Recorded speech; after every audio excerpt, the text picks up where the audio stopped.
Nako Kalingap Edo galit na sa mga VNC may nakapansin. Nanay ni VNC ang akala nila ay big time sponsors kaya pala ay. Yan ay sama-sama nating tutukan mamaya mga Kalingap.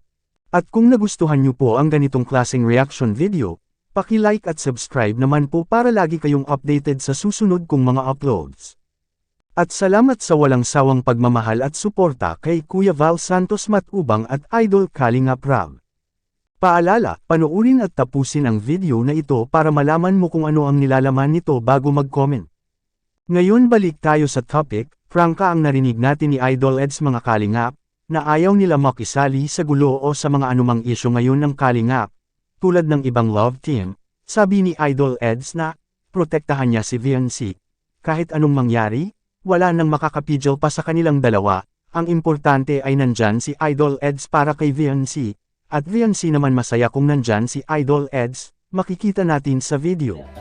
Kasama niyo pa kami sa issue eh. Ala! Ayun lang. Pero, Ayan. So, saan tayo? At, sensya na.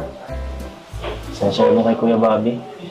At, ayoko kasi madami ka sa mga ganyang klaseng mga gulo. At pinaprotektahan ko yung ikaw. Protektahan kita. At, syempre, baka di mo kayanin eh. Buti ako, okay lang kung ako lang. Sanay na po ako. Basta andyan lang po kayo. Hindi lang. Huwag lang.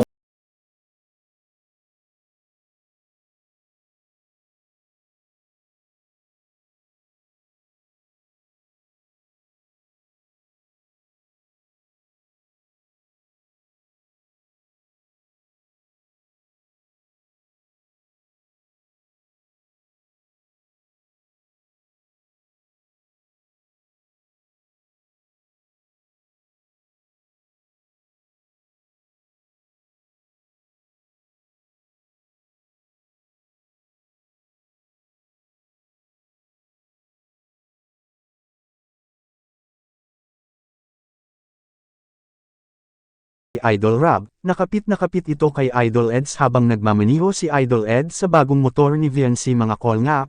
Hindi pa kasi marunong si VNC mag-drive mga Kalingap. Kaya si Idol Eds muna ang nagpa-practice para kay VNC mga Kalingap. Siguradong hindi pa makapag-drive si VNC sa malayo, kasi wala pa itong driver's license mga Kalingap.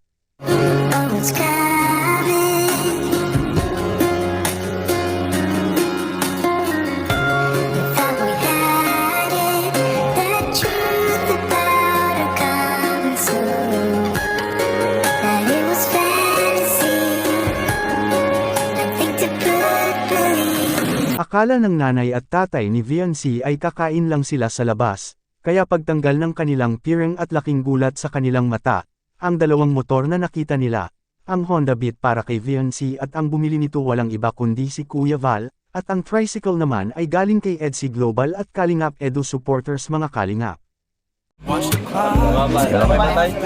Ayos po, maganda. First time nagkaroon ng ganito, wala sa itong magkaroon ng ganito. Kasi wala naman po. Hindi ko inasa na mayroong ganito talaga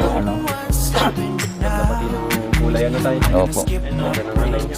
Ganyan talaga maganda. Itong kulay daw kasi ni Biancy green. Oo, kasi pares naman namin yan. Maliwanag kasi ito sa So Biancy, ano masasabi mo Biancy sa lahat ng blessing ng Grabe po. Wala pa kung wala pa po yung bahay, pero grabe na po yung blessing sa atin. sobra-sobra na nga. Sabi ng tatay ni VNC mga Kalingap hindi niya naisip na dumating bigla ang kanyang inaasam niya noon ang magkaroon ng sariling tricycle.